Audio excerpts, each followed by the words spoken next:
Hey guys, welcome back to the greenhouse today. I'm Jared with Indoor, Outdoor, and More. Today I was walking through the greenhouse just checking everything out, and I come across a little surprise. Of course, right here we have a decent sized desert rose. Turned it around and look, it's just busting to try to get out, guys. So today's project, we're going to try to start prepping it to be able to put it in a bigger pot. So today I'm going to go ahead, I've got some scissors right here. I'm just going to try to dig him out of there.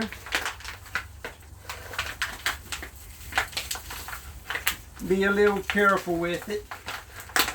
Alright, and what we have is a big old chunk of dirt. So I'm just going to go ahead and just start kind of peeling off the dirt right here. Of course, it's full of roots. You know, it has a lot of smaller roots. On the bottom you can see some bigger roots. So we're going to just try to loosen it up, get as much of the dirt off that we can. And we're about to go to the water hose. And we're going to try to get some of this dirt off of it.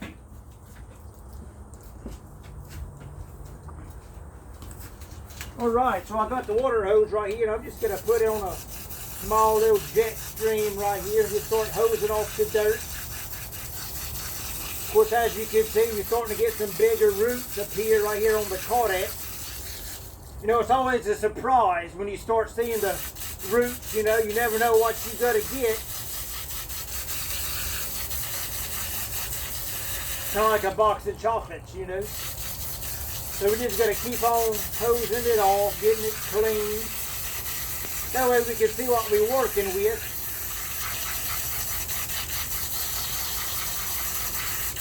You know, they're pretty tough. You don't have to be all that careful with them.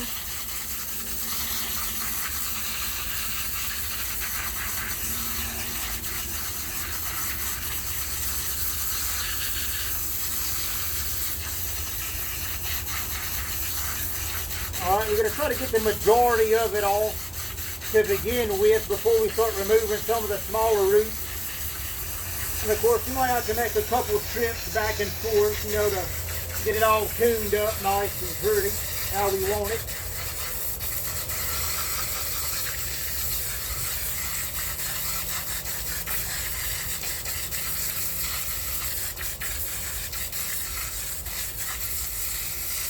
Alright guys, that's good enough for now.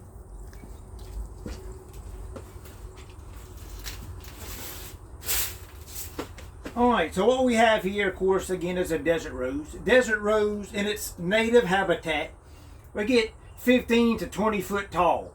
And of course, they grow in the desert regions of Africa and some parts of Asia. What we're going to do is we're going to try to grow this one to more or less of a bonsai style. So once we get it all trimmed up, we're actually going to cut the top off.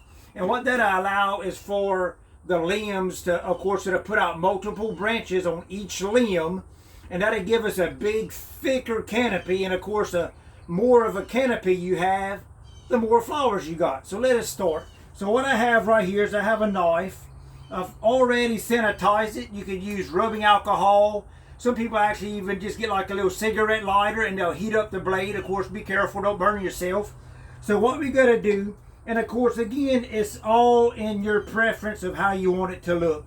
So all these small, fine root hairs, I don't go for that. So what I'm going to do is just take my knife, of course, be careful, and just start cutting them flush with the cortex. And of course, the cortex is the swollen part of the root system. And of course, that's is what gives us really big show of the plant, you know, besides the flowers. So I'm just going to go through, of course, start cutting them all off. Again, you don't have to be really careful. I mean, just make sure you don't cut into some of the bigger roots of what you want to save.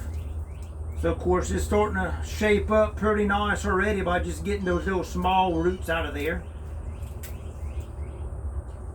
And of course, what really helps out, and I can do another video on it, is as you tend to your little seedlings, of course, being it's a tree, it does have one major taproot.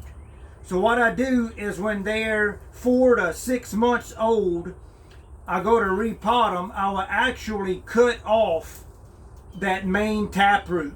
And what that causes is other roots to actually start growing out. And that's how you get those multiple bigger roots instead of just one long taproot. And of course, again, you just start trimming them off.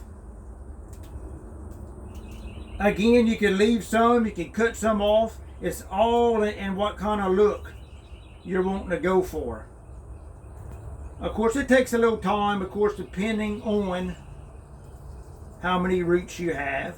And of course, you can look at it, turn it, of course, kind of imagine it sitting in a shallow pot, you know, and of course, when we repot it, we're going to lift it. So you see the lighter spot, that's where it originally was. So when you see it in the pot, it doesn't actually look like it's that big of a cortex. But of course, kind of like a potato, it grows in the dirt. So if you want it to continue to grow bigger, you want to leave as much in the dirt as possible, but you want to lift it. That way you start seeing all the detail of the root system. And that's what a lot of people like. So I'm just going to continue kind of shaping it up.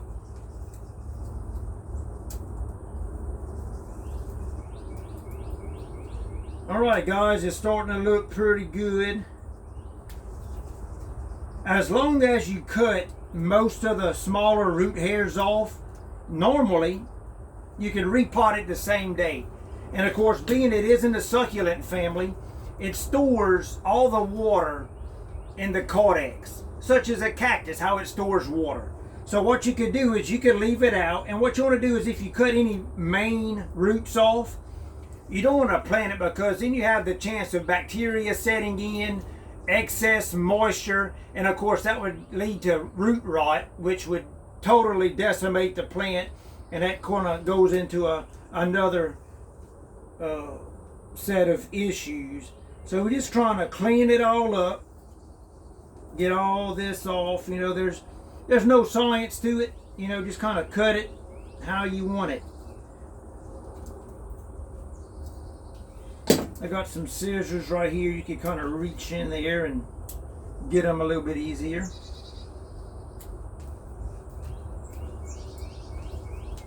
Alright, we're getting pretty close, y'all. Looking good. You know, depending on who you talk to, and of course, again, everybody wants to do their own thing, which is cool for sure. Some people like to plant them in a really shallow bonsai pot. And I've kind of learned through experience of what happens is when you put them in them shallow pots, such as maybe this one right here.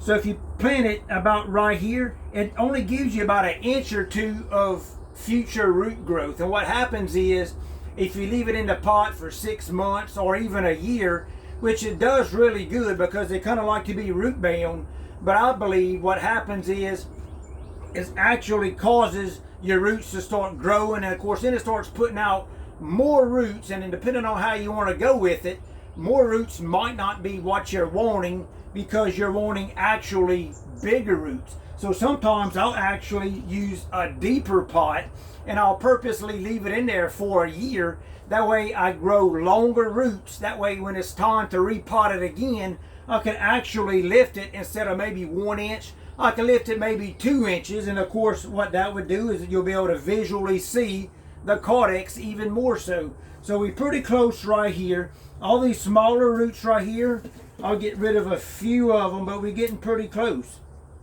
I did not cut 2 major roots, but I think just to be on the safe side, what I'm going to do is I'm going to actually leave it outside. So what I'll do is I'll either set it in a cool, dry spot on a shelf or something out of the sun for a few days. And of course, just kind of let it air dry.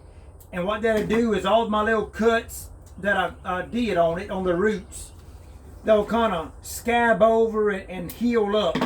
So that'll give us less of a chance of having any kind of root rot issues. All right, y'all, I'm going to swing back by the water hose. I think I got it looking pretty good. All right, let's head over there.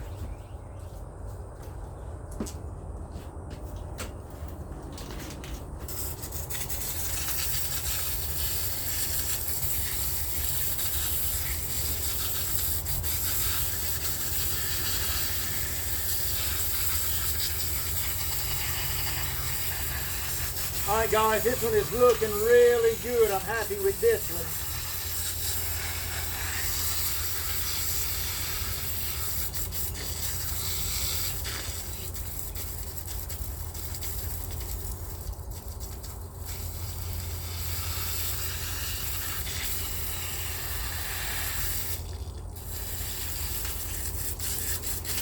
All right, y'all, that looks pretty good right there.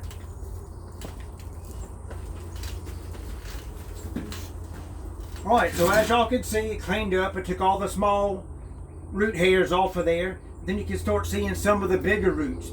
And what you can do too is if you leave it out, say for even a week, what happens is it starts using the water that is stored up in the cortex, and it will cause the roots to get a little bit more limber. And what that will allow for you to do is when you go to repot it, some of these roots, you'll be able to kind of stretch them out to be able to give you a broader based cortex on the root system. You know, sometimes you'll find they'll be twisted together, or one growing rather than the other. If you be careful, sometimes you can actually untwist them.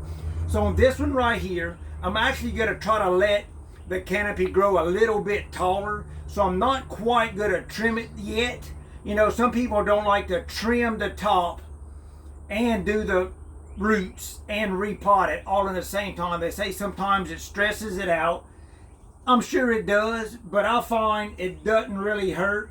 And within a month of being repotted, it starts sprouting back out, you know, and it's good to go. So what I'm going to do with this one is I'm going to go ahead, I'm going to set it on the side for a couple days. And of course, I'll do another video, part 2 of actually repotting it. I'll go over what kind of potting soil I use for larger adeniums. And of course, this one is probably about 3 years old. And of course, I've already done some root training on it and stuff. And as you can see, this one has multiple limbs on it already. So it's going to give us a really nice canopy. So just appreciate y'all guys watching, and I'll be back with y'all here shortly. Thank y'all. Have a good day.